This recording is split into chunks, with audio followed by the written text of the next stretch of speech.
Hello everyone, today I will show you how to sync iPhone contacts with Google account, and here's how it is done. First, we need to add your Google account to your iPhone. Open the Settings app on your iPhone. Scroll down and tap on Mail or Contacts. Tap on Accounts. Tap Add Account.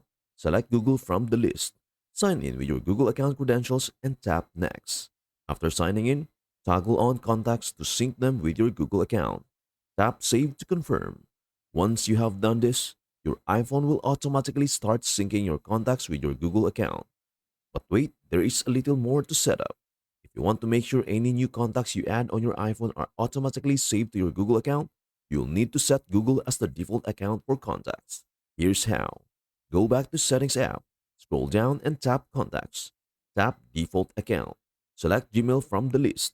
Now, any new contacts you create on your iPhone will be saved directly to your Google account.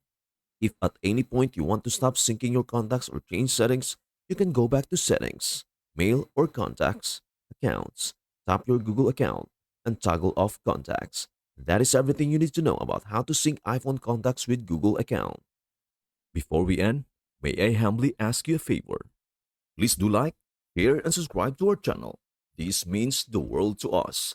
Thank you so much for watching. We hope to see you in our next video.